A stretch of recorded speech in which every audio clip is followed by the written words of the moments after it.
Everyone thinks you need case studies to land clients, but that belief keeps more people stuck than anything else, because when you're just starting, you don't have proof, and waiting to get it before you start means you'll never start. The truth is, clients don't buy proof, they buy confidence, clarity, and certainty.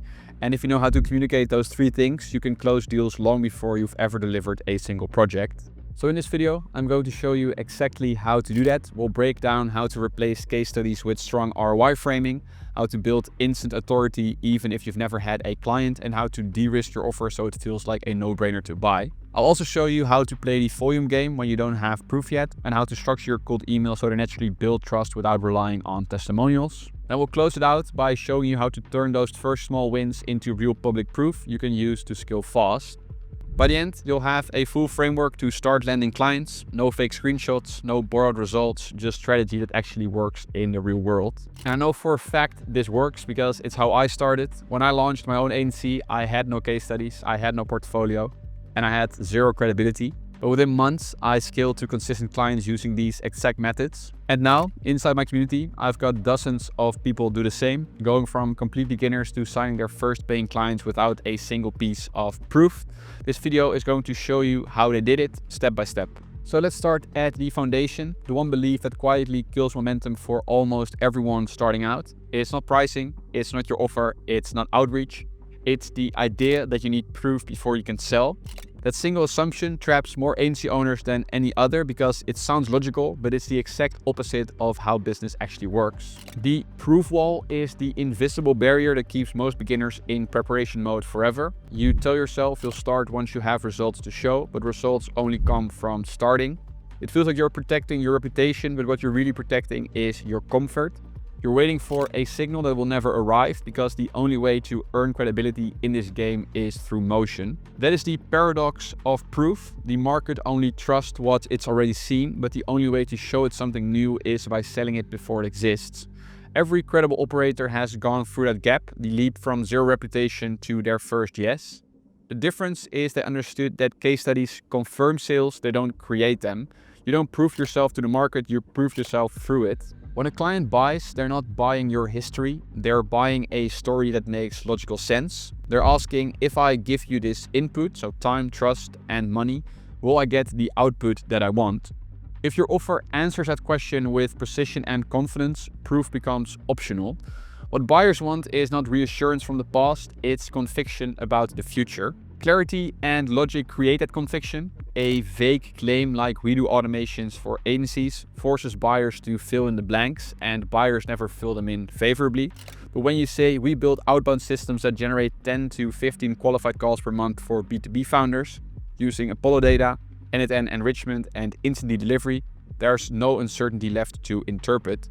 You've given them something real to believe in, and that specificity signals mastery, not experience, but understanding. It tells them you've seen the problem closely enough to map it out clearly, which is all the proof that they actually need. And that is why beginners lose deals, not because they lack testimonials, but because they speak in abstractions, growth, automation, systems, words with no edges. Buyers don't respond to broad concepts, they respond to tangible cause and effect. We scrape, enrich, and email 1,000 leads per week. That yields 15 to 20 replies and 3 to 5 qualified calls on average. That's believable because it's built on math. So the fix is simple. Replace external proof with internal logic.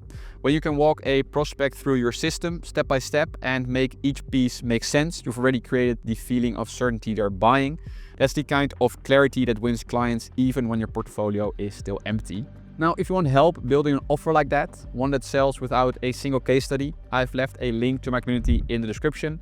Inside we'll help you craft and validate your offer so it's strong enough to sell cold, even with zero proof. Now, if your offer can't be explained in one clean sentence, one niche, one problem, one mechanism, one measurable outcome, it's not tight enough to sell cold. Simplify it until it is, because when your offer is that sharp, the buyer doesn't need to see what you've done, they can already see what you'll do. Clarity builds belief, but belief still needs numbers behind it.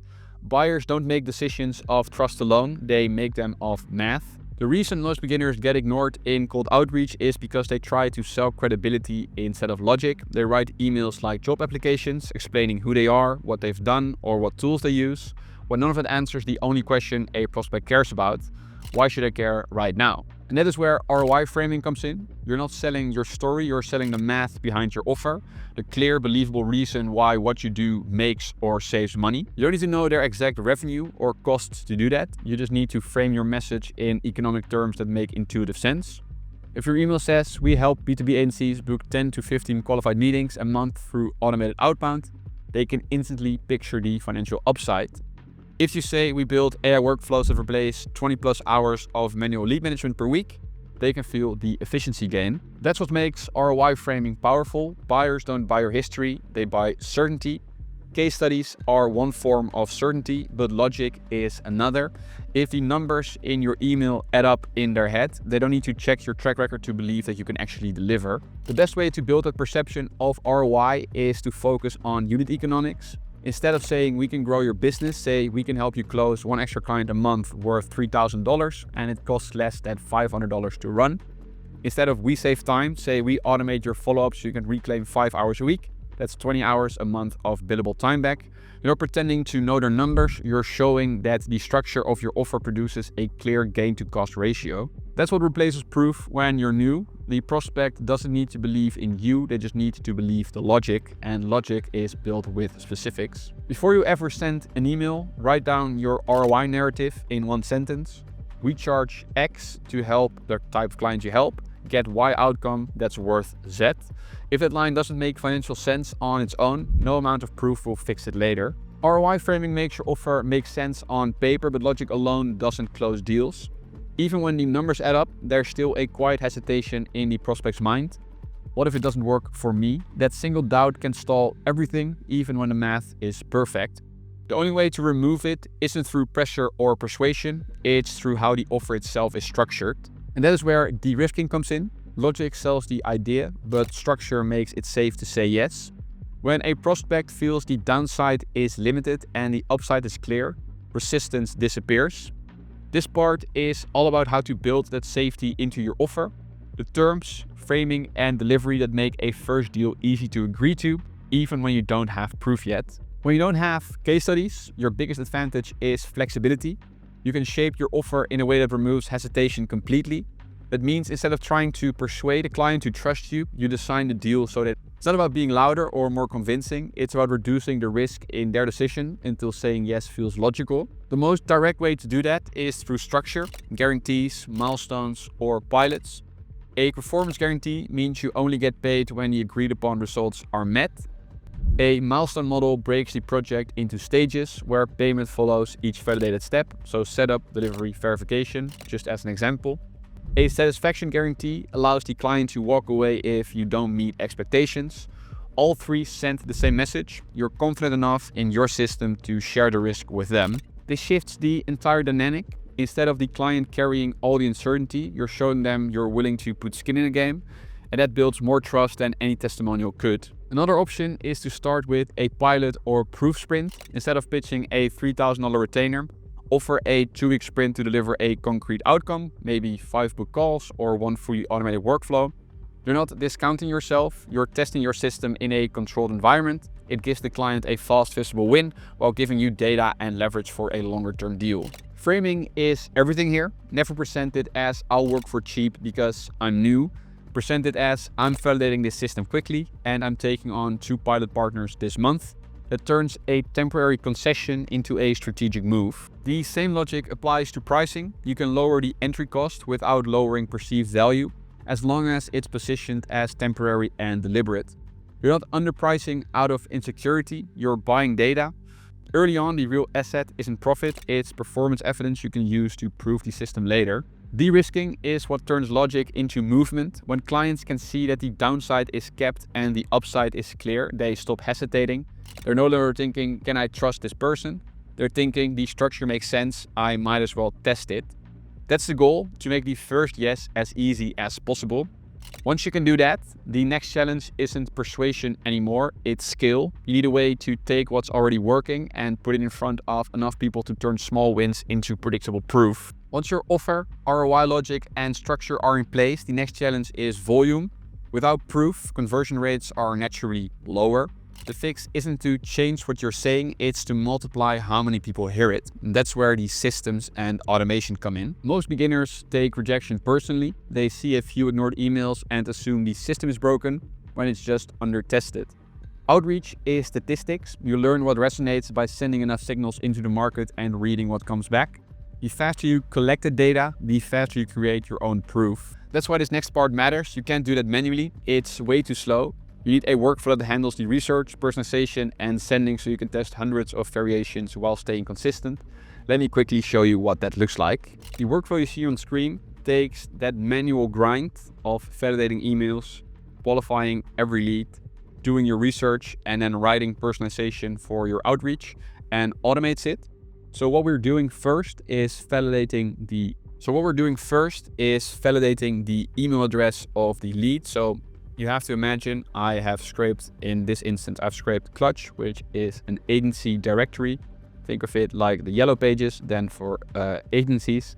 I scraped some agencies, in this case, some web design agencies, and I pulled a list of decision makers at those agencies, added them to my CRM, and now I want to do outreach to each and every one of them. The first thing I want to do is check if their email address that I scraped or that I found online is valid. If it isn't valid, it means my email could bounce, hurting my deliverability. And poor deliverability means that the emails that I send immediately go to spam instead of to their inbox. And if it goes to spam, there's a very unlikely chance of that email ever being read. Once the email is valid, we double check if this business in the US, the offer that I run only works or is only targeted at US companies. So if it isn't in the US, even though I scraped for it to be, I don't want to reach out to them anyway. Next, a small qualification section. So what I do is I scrape the company LinkedIn page.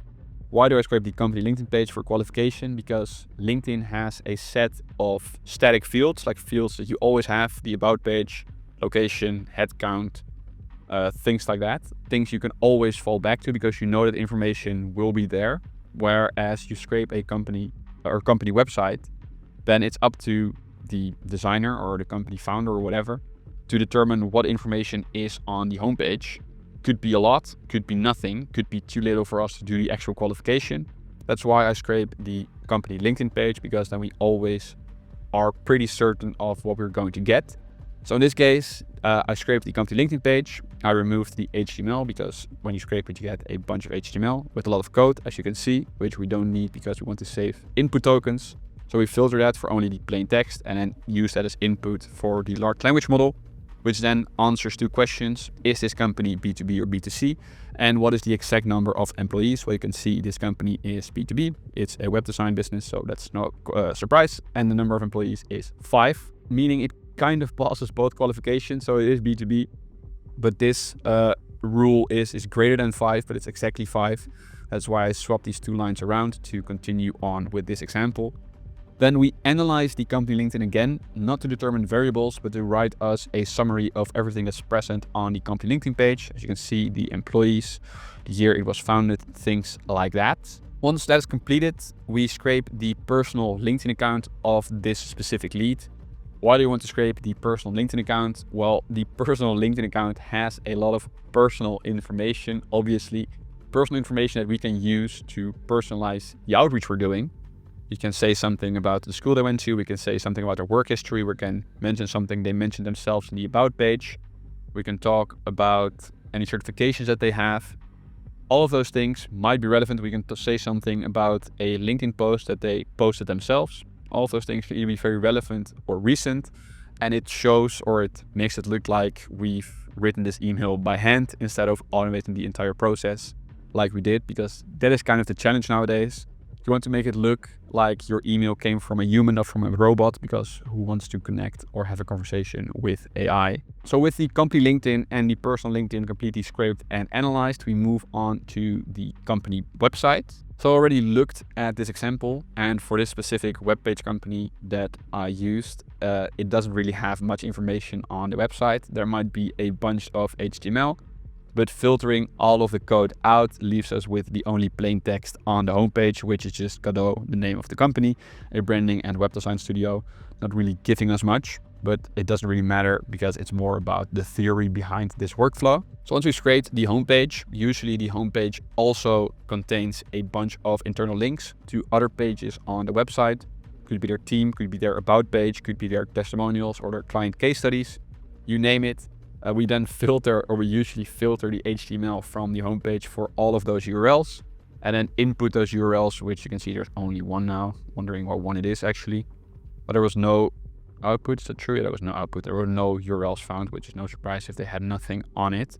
But we usually then import or use the list of URLs that we have extracted from the HTML into the LLM, which will then determine 4 pages for us to scrape. I think personally, every B2B website has 4 categories, like 4 sides of their website, besides the homepage.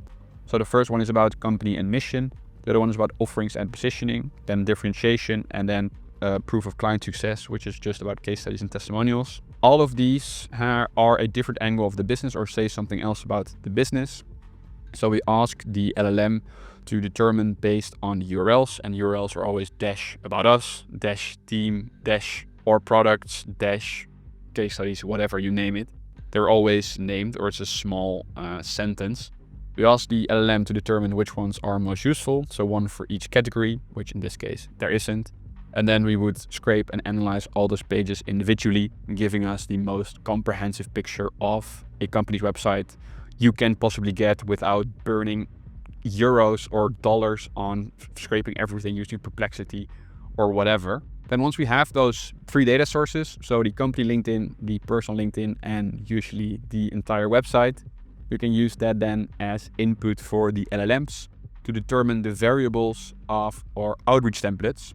So to give you guys a better insight of what I mean with an outreach template or an email template, I've pasted 2 in here. So the first one, if I zoom in, came across company on Clutch. As I said, I scraped Clutch and saw you're investing to get more visibility there. On Clutch, you have the option to pay to be verified. I think it's 500 euros a month. And I'm doing lead generation. So if someone pays $500 a month to be seen, it means they are investing in their outreach to be ranked higher or to get more clients, which is the perfect opportunity for me to get in there and offer my lead generation services.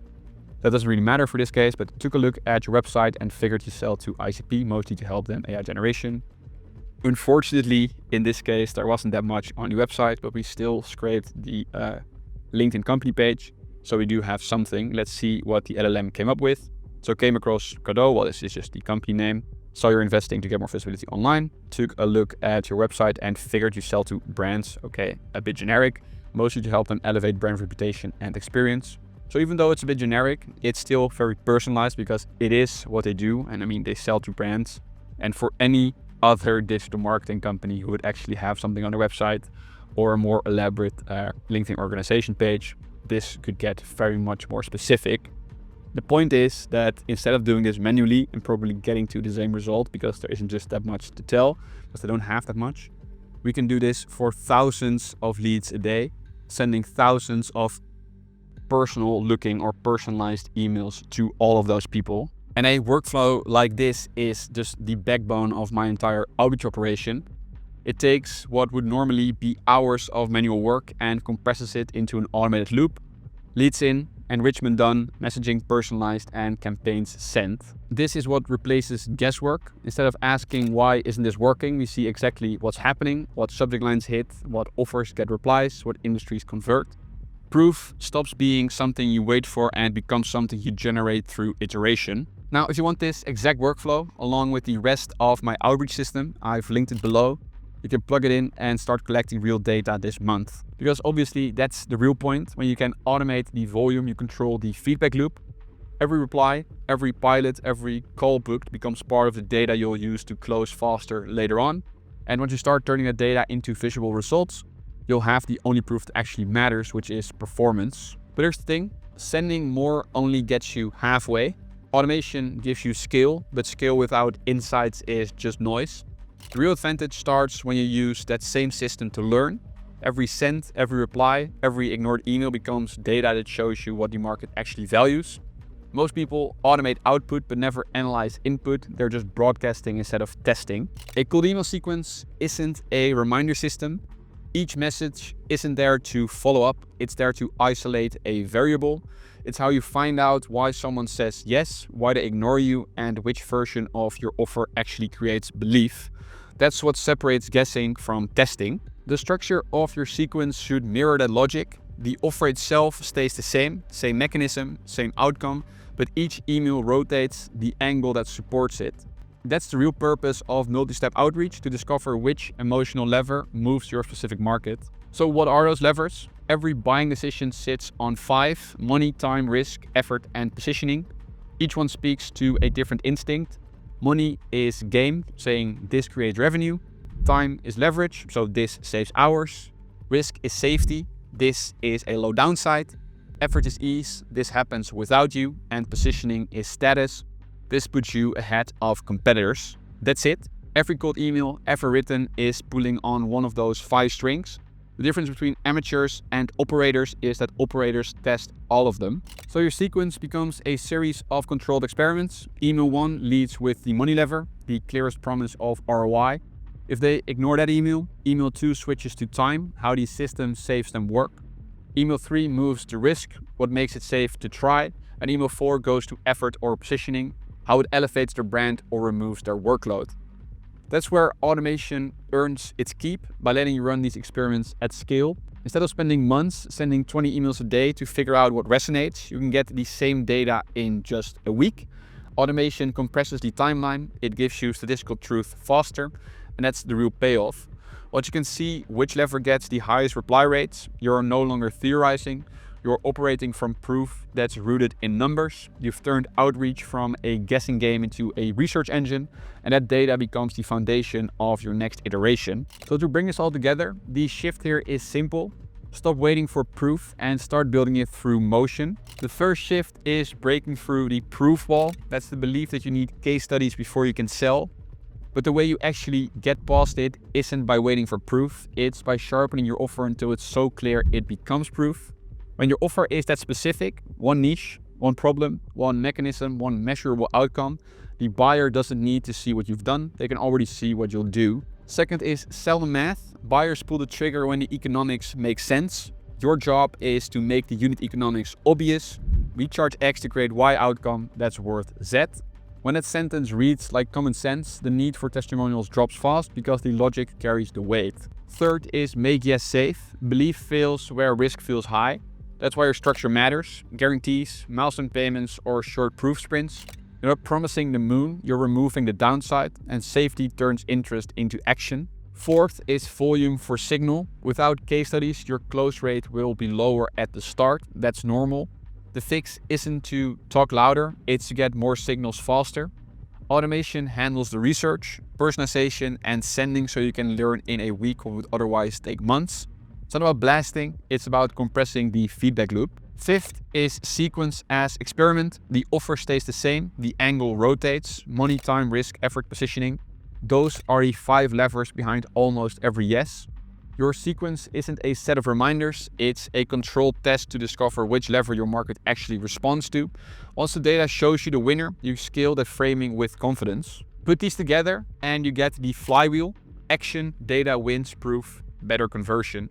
The first pilots give you tangible results. Those results become proof assets, numbers you can quote in emails, screenshots you can place on your landing page, learnings you can post on social to start inbound. Outbound gets easier because conversion rises. Inbound starts to trickle because people now see what you do. That's how you go from nothing to proof without waiting for permission. That's the whole point of this video. Proof doesn't come first, systems do. Now, if you want to skip the trial and error, I've linked my full A to C framework below. You'll build everything, your offer, outreach system, landing page, and sales process, and walk away with a machine that books calls and closes clients basically on autopilot. Don't wait for case studies, build the system that creates them.